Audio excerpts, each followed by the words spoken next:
Assalamualaikum warahmatullahi wabarakatuh. Perkenalkan, nama saya Rizka Yustitiani, NIM 18050360007. Di sini saya akan membuat video mengenai ujian akhir semester sejarah pemikiran ekonomi Islam. Baik, di sini saya akan mencoba menjawab pertanyaan mengenai tokoh ekonomi selain Ade Warman.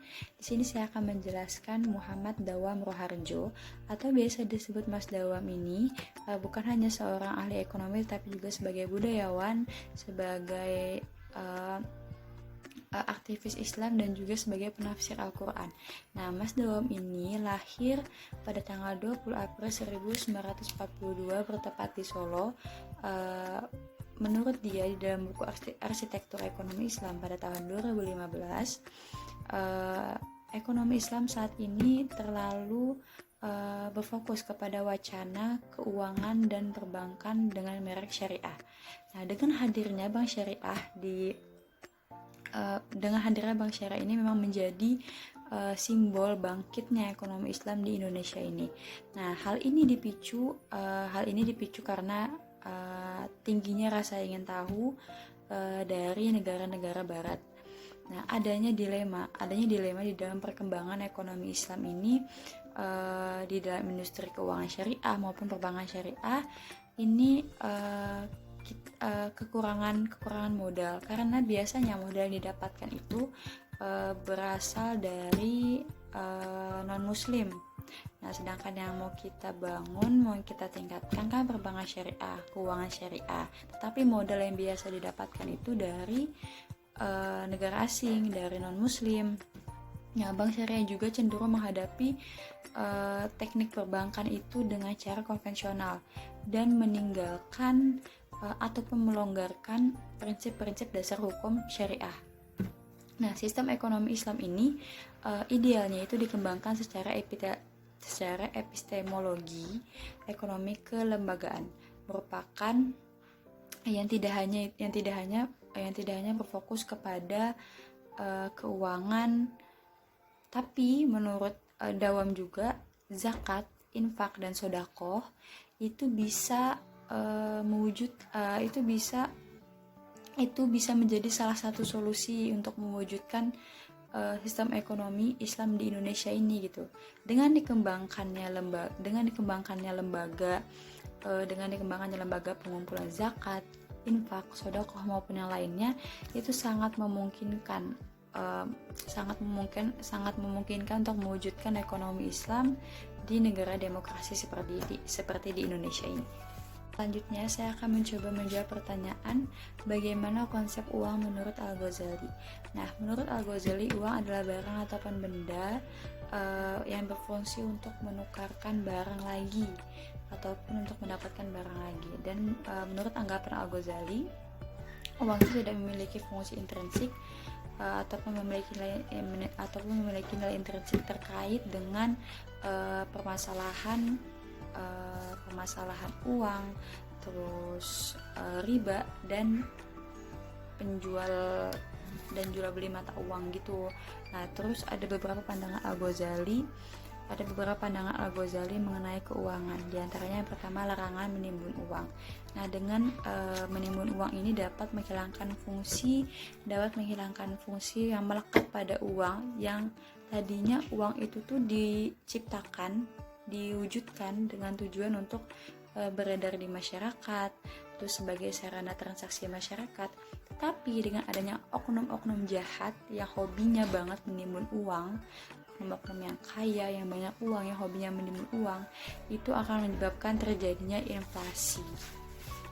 Dan yang kedua, itu ada problematika riba. Nah, riba ada, kalian tahu lah riba. Nomor 2, saya akan mencoba menjawab pertanyaan mengenai bagaimana konsep uang menurut Al-Ghazali.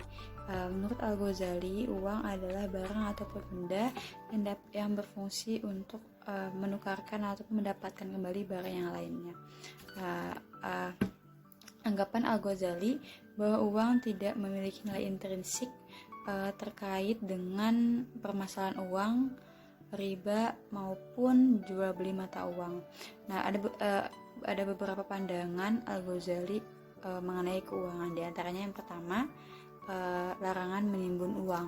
Nah, dengan menimbun uang ini akan menghilangkan fungsi yang melekat pada uang itu sendiri, yang tadinya uang itu diciptakan dengan tujuan untuk memenuhi kebutuhan masyarakat, untuk transaksi, untuk jual beli. Nah, tapi dengan adanya oknum-oknum yang jahat gini, yang hobinya menimbun uang, yang kaya, yang uangnya banyak banget, yang hobinya menimbun, itu dapat mengakibatkan terjadinya inflasi. Dan yang kedua yaitu problematika riba. Riba adalah tambahan atas modal pokok yang diperoleh dengan cara batil gitu. Seperti dalam surat Al-Baqarah ayat 275 yang berbunyi wa ahallallahu al-bai'a wa harrama riba. Nah, padahal Allah telah menghalalkan jual beli dan mengharamkan riba. Di sini Allah sudah jelas banget dalam firman-Nya melarang adanya riba dalam transaksi jual beli kita. Dan yang ketiga yaitu ada jual beli mata uang. Al-Ghazali melarang praktik jual beli mata uang ini karena sama saja dengan menimbun uang. Nah, penimbunan mata uang itu sama aja dengan jual beli mata uang. Karena jual beli mata uang ini diperuntukkan kepada golongan-golongan yang kaya, dan ini dapat mengakibatkan kezaliman kepada golongan yang di bawahnya. Dan yang keempat yaitu ada evolusi pasar. Bagi Al-Ghazali, pasar merupakan bagian dari keteraturan alami, secara rinci dari evolusi terciptanya pasar itu sendiri. Selanjutnya saya akan mencoba menjawab pertanyaan mengenai apa itu istiqoduna, mainstream dan alternatif. Nah, mazhab istiqoduna ataupun ekonomi kita yang dipopulerkan oleh Bakir Asad ataupun Muhammad Bakir Asad dilahirkan di kota Kodimiyah pada tanggal 25 Zulqa'dah tahun 1353 Hijriah atau 1 Maret 1935 Masehi. Mazhab ini berpendapat bahwa ilmu ekonomi tidak akan pernah sejalan dengan Islam. Ekonomi akan tetap menjadi ekonomi dan Islam akan tetap menjadi Islam. Mereka tidak akan pernah bersatu, tetapi aku dan kamu akan bersatu. Doain ya, Bu. Oke, jadi karena kenapa? Karena keduanya itu berasal dari filosofi yang kontradiktif. Menurut ekonomi, masalah ekonomi itu berasal dari manusia yang memiliki keinginan tidak terbatas tetapi sumber daya yang terbatas. Nah, dan pendapat ini ditentang banget sama Muhammad Bakir Asad ini. Kenapa? Karena menurut dia Allah berfirman, sungguh telah kami ciptakan segala sesuatu dalam ukuran yang setepat-tepatnya. Nah, jadi Muhammad Bakir Asad ini dia benar-benar menentang, dia nggak setuju karena dia juga bilang keinginan manusia yang tidak terbatas itu juga ditentang. Karena apa? Contohnya gini, manusia akan berhenti minum jika dahaganya sudah hilang kan. Nah, terus habis itu ada menurut mazhab Bakir Asad ini juga masalah ekonomi muncul karena adanya distribusi yang tidak merata dan adil. Nah, karena adanya distribusi yang tidak merata dan tidak adil sebagai akibat sistem ekonomi yang membolehkan eksploitasi dari pihak yang kuat terhadap yang lemah.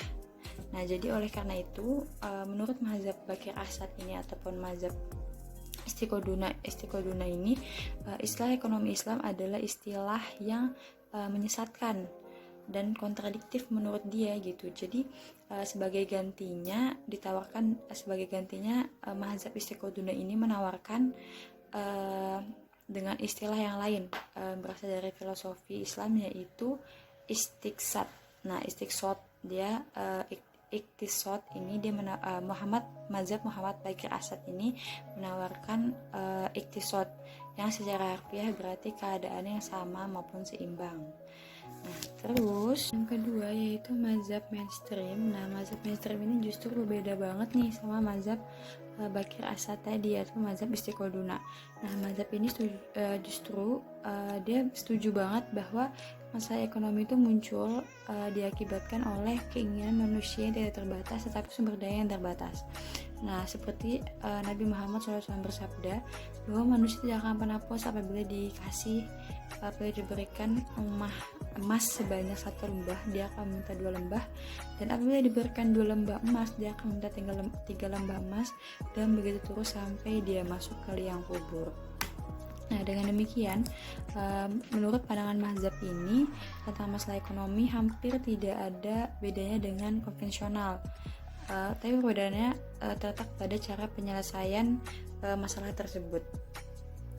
Dilema sumber daya yang terbatas dihadapkan dengan keinginan manusia yang tidak terbatas itu justru akan memaksa manusia untuk melakukan pilihan-pilihan atas keinginannya sendiri gitu. Nah, terus selanjutnya dalam ekonomi konvensional, pemilihan skala prioritas berdasarkan selera masing-masing ialah manusia boleh mempertimbangkan tuntutan agama ataupun boleh juga mengabaikannya, tetapi mazhab ini berpendapat mengambil hal-hal yang baik dan bermanfaat yang dihasilkan oleh bangsa, terus dan budaya non-Islam tidak diharamkan menurut mazhab mainstream ini. Namanya juga mazhab mainstream ya. Dan Nabi bersabda, hikmah atau ilmu itu bagi umat Islam adalah ibarat barang yang hilang. Jadi di mana saja ditemukan maka umat Islam berhak untuk mengambilnya. Nah, selanjutnya yang ketiga yaitu mazhab alternatif. Nah, mazhab alternatif ini dia mengkritik antara dua mazhab yang tadi, yaitu mazhab Bakir Asad ataupun yang kedua yaitu mazhab mainstream.